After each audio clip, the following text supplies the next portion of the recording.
All right, I think we're going. Welcome back to another one of these things where we're just kind of talking about whatever comes to mind. Hope you're having a wonderful Friday, and congratulations on making it to the end of another week. Making it to the end of those weeks like a pro, I guess. Yeah. So hope your day has been lovely. Mine was full of a bit of paperwork. I got a working like 2D UI elements in AR Space app built. That was probably not the best way of describing that. I created an AR app where you can tap on any certain space and a UI will pop up that lets you tap on it to show more information. So I thought that was going to take me until like the end of next week, basically. I haven't done. This is probably literally the first bit of mobile development that I've been doing, and I haven't really worked with AR much at all, ever, actually. The what probably is helping me a little bit is my little bit of working in video game code. So I'm used to thinking a bit in 3D space already, so it's just applying that same logic into a space that hasn't traditionally used it in phones and mobile devices and things like that. So that's kind of neat. I was pretty happy to see that thing actually working at around 11:30 this morning, it'd still be this morning. And I was like, wow, I got it done before like lunch. I thought I was going to be like really pushing myself to try and get this thing done before the end of the day because I gave myself until the end of this week to do it, and I hadn't started even thinking about it until yesterday. So I had put it off because I had other things that I was doing, and was like, there's no way I'm getting it done this week. And then boom, just like sit down, know what you're doing, put on some tunes that you like. In my case, I was just listening to Rush's Power Windows album. That's what I'd listened to that album a lot when I was learning to code. So it was just like, all right, I know this one gets me into a coding like mentality or mindset. Let's just do this and get some work done. And get some work done, I did. Also got a bit of not a demo, but sort of a pitch scheduled with the Arboretum near me to go over what this idea is, what it is I'm building, and what I hope it will do. So that's pretty cool. We'll be meeting with them at the beginning of May. And yeah, other than that, some paperwork that I had to do for my new job that I'll be starting on May 4th. So, all that fun stuff. But today, as it is Friday, and I do tend to like talking about game type things on Fridays, I am able to talk about another amiibo, actually, that's up there due to some recent actually completing something from a series in there, and that is for Metroid. This is actually like it's doing a really good job focusing on Samus. Like usually it does a really bad job of focusing on the amiibo. But so Metroid. I didn't really have a lot to say about this like when I was first going through these types of like just grab one of the amiibo and talk about these. There's a few of those I haven't grabbed and I won't grab because I haven't like played through anything or remember playing through anything from the franchises that are up there. Like I haven't gone through anything for Earthbound. Well, I have played Wii Fit. I don't think like my experience with that is particularly. I guess maybe it could be worth talking about. That might be something worth talking about in the future. Pit, probably not too much. Probably could take down Mega Man or something. But a lot of these characters are also from similar franchises as well. But this one, I wasn't able to talk much about. It's not the first time that I have played a Metroid game, but it was the first time that I had finished one. To my knowledge. I've come close before, but I've never actually finished a Metroid game until just, I think my last week or a week and a half ago. And I finished Super Metroid, the version that's on the, whatever it is. It's not called Virtual Console anymore, but it's the what you get for being subscribed to the Switch's online service for their Super Nintendo library. And I have to say, it's honestly a really, really good formula. It's not a surprise to me why like roguelikes have been kind of like an iteration on this. You have enough to progress to some point in this world, and there are going to be a lot of places that you have to remember that you have seen in this world, and after you get some other power up, you can come back to this place to progress a little bit more. That mentality was from the original Metroid games. That's why when you're hearing about roguelikes these days, you're hearing also the term Metroidvania. That's not a requirement to hear that. They're not one and the same, but you can borrow those mechanics very easily for those kinds of games. So basically, finding more power-ups, being able to progress beyond where you were before, or you need certain items to get to certain areas as you progress through an ever-expanding world. There are pieces of that formula that you can find in a lot of newer games these days. But probably not the greatest. Like when I said Metroidvania, that's what the community at large has decided to call these games. But those two are largely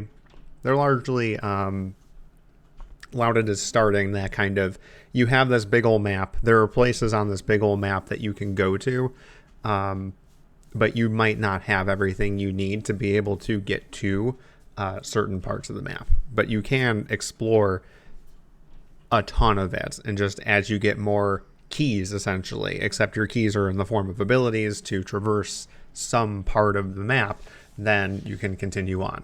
And that's where both of those games have that, what's the word, kind of, they have those mechanics like throughout the entire thing. That is literally Metroid's like entire game loop. Castlevania uses it, but it also does some other things with it. In my opinion, Castlevania is a bit of an iteration on the formula, not like one of the key. It is still a key contributor to the formula, but it's an iteration on it. And Metroid really was like one of the first, if not the first, to really solidify and make that a repeatable pattern. So that's pretty neat to see. And I'm not sure why that never really resonated with me in the past for some reason. And like I said, even though it took me until 2021 to beat a Metroid game, I did attempt to play, I can't remember if Metroid Fusion or Metroid Prime was my first Metroid game. I want to say it was Prime. I want to say it was for the GameCube. I hadn't bought it. I had rented it, probably from Blockbuster. Good old days, I suppose, when you just rent from someplace and keep it for 2 weeks and then give it back. But I had it wasn't enough time for me to beat the game. I wasn't that particularly good with it. I wasn't that particularly good at like most 3D games still. Actually, I shouldn't say that. Like I've been doing pretty good with things, having gotten used to things with the N64. But there was just something about that. I don't know, maybe it was just I was busy. I didn't really get a chance to like get as invested in that game as I would of other games, which is probably not like an actual truth, because I played entirely too many JRPGs when I was in high school, which is probably when I was playing Metroid Prime. And those games take a heck of a lot more of an investment than Metroid Prime really needs. But maybe something about it being a first-person shooter, technically, like was a bit of a turn-off for me. It wasn't until I'd started revisiting Game Boy Advance games. I think Nintendo started releasing them on Virtual Console, and I might have picked it up on the DS, or it might have been bundled as a free game with a version of a DS that I had purchased at some point. And I had given Metroid Fusion a shot, and I really, really liked that one. I liked it a lot more than I had remembered liking Metroid Prime. But I had not gotten to the end of it for whatever reason. I just couldn't convince myself to get all the way to the end of that game, even though I really liked all of how the game just sort of felt to play. And it's kind of odd that the first game that I would complete is probably a slightly clunkier version of Metroid Fusion in Super Metroid. Not to say that Super Metroid wasn't polished. It does really, really well. Playing on the Japanese version 1 edition of the game currently, or giving that a shot, is showing me how far they've polished that original iteration with the version that's out on the Switch right now. So I'm probably playing one that's a lot closer to how Fusion felt anyways. So that's probably me not having played Super Metroid when it came out, and having played Fusion in a later iteration when it came out on a console after its original release. That's probably influencing a little bit of like how I like why I said what I said there, where like it feels like Super Metroid should be less polished, but in reality they're working on iterative copies or iterative versions of all of these games, and the latest version of Super Metroid is the one that's on the Switch, and it does play really well. It arguably, in my opinion, better than the V1 version that was released in Japan, but still really good, honestly. Playing through that now, and the reason I'm saying that I'm playing on that version is because Heather and I are actually going through a Link to the Past and Super Metroid combo randomizer run, which has been kind of fun just coming out of a completion of Super Metroid. And that really wasn't, I was kind of thinking that Heather might do that, play through Super Metroid just to get a feel for it again. I had started doing that with A Link to the Past, knowing that that's what I would be doing for the combo randomizer. That'd be my part of the run. But instead I played like maybe 70% of the way through A Link to the Past, and then jumped over to Super Metroid for some reason, which is really odd. I played through A Link to the Past a bunch of times, and I'm surprised I decided to put that off to the side for Super Metroid. But at the same time, like, this time it was clicking, and I was like, you know what, I've never finished a Metroid game before, and they're really good, and I get to hear constantly how great the series is because it's one of Heather's favorite franchises. And I was just like, you know what, let's just do this. And for some reason, I felt like going back to it all the time. That it was never more than a couple days between play sessions, because I was just like, you know what, that actually sounds fun. Just running around the world and just trying to figure things out. It's one of those things that I didn't know would be fun. Playing more games these days that have large open worlds, which arguably Metroid is and kind of has been. They're usually blocked off in some way related to how you progress the story, but you can go just anywhere whenever you want. It's not a linear progression. There are some things that you can get to if you're particularly skilled with the abilities that the game gives you, but doesn't necessarily tell you have.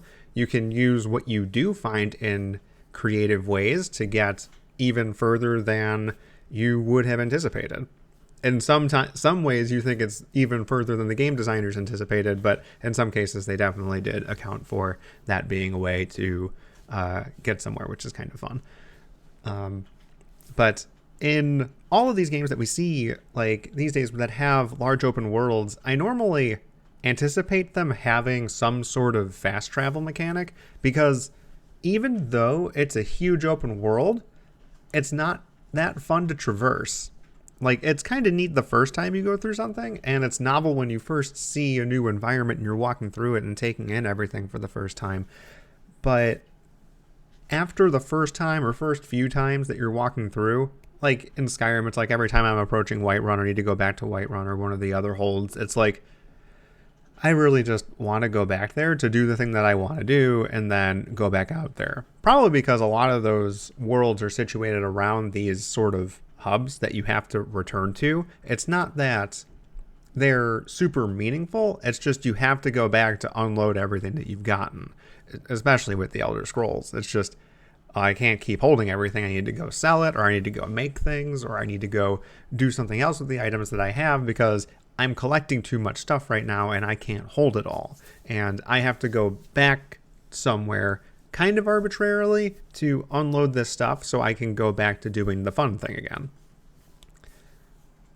But with Super Metroid, for some reason, there was like 2 sessions that I was trying to figure out where to go. For some reason, I could not figure out how to get to Crocomire. And I'm like, I know Crocomire's next. And I have gone through like everything I can to try and get to Crocomire. And Crocomire is a boss in the game, by the way. And I'm like, I need to find how to get to him. And I couldn't figure it out. Like I was looking looking up, like after the first day of not figuring it out, I'm like, all right, I'm going to see what other people are doing. And the best thing I saw was somebody getting Wave Beam early and getting to Crocomire through a back door. And I'm like, what is the intended way to get to Crocomire? And instead, I was just like, you know what? I can do wall jumps, whatever. I'll get Wave Beam out of order. And then I can use Wave Beam to open up a one-way door to get to Crocomire in a not really intended way, but at the same time, completely within the game's mechanics to be able to do, using tools that the game gives you from the start. Which is another interesting thing about that. The game gives you abilities that you don't really... It never really tells you have. The main way that you learn about them is by finding the endemic life, just animals that are existing on the planet, and they will like show you something. Like at one point you find, I think 3 or 4 of these animals, these little alien animals, and they're just sitting at the bottom of a chasm, and they just start hopping up and down. And they're like, all right, then we're gonna just start. They like actually like hum the Metroid theme first, and then they start jumping between the chasm walls until they reach the top. And you see that and you're like, maybe I could do that too.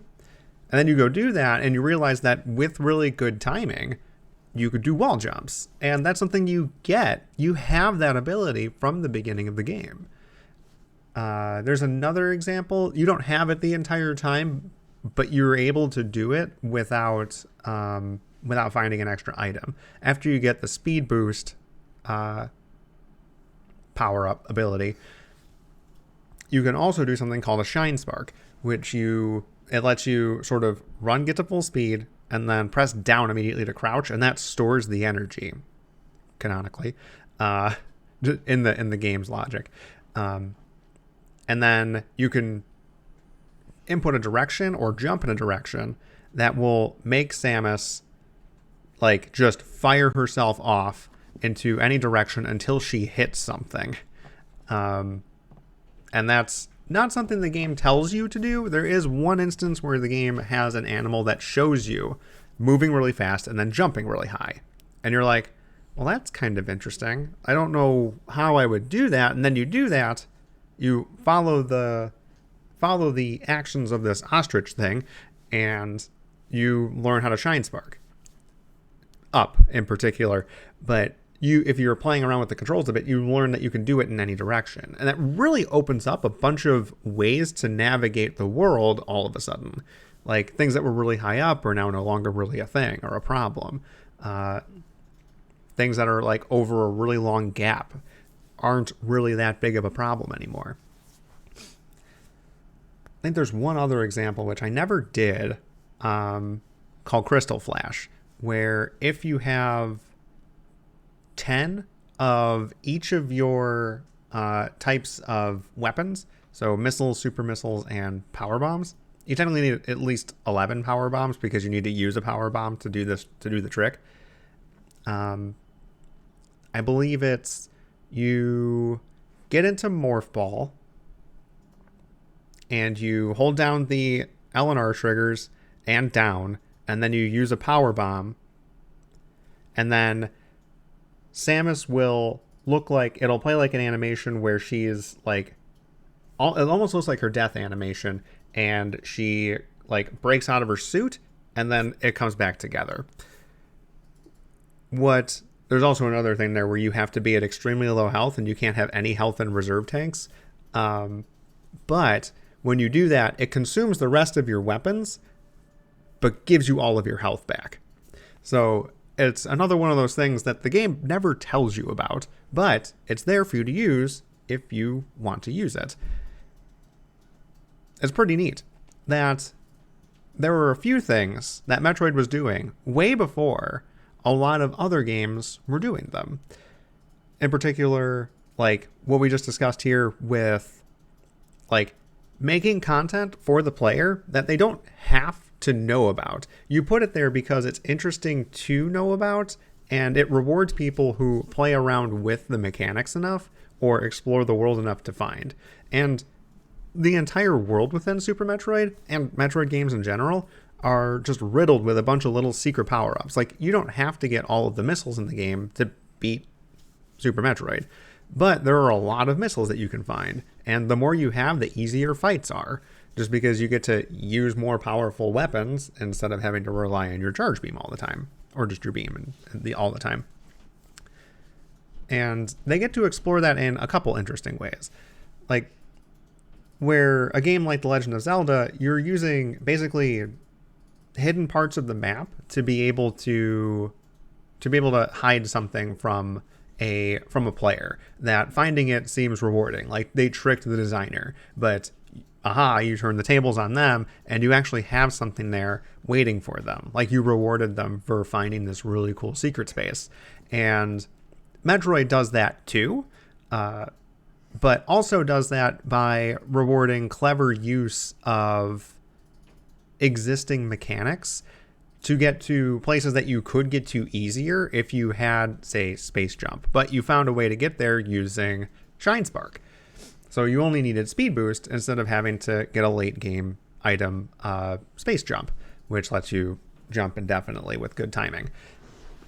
And it feels good. It feels good to the player. So it's just hiding things in places that make the player feel empowered, and you put content in there that doesn't need to be found to beat the game, but makes the player feel really good about it when they do find it. Then just making an open world that feels fun to traverse. And this one's kind of hard to put a finger on, honestly, because I can't think of, like, in any other game, if I were having that much trouble trying to find something, I probably would have been like, whatever, I'm done with this.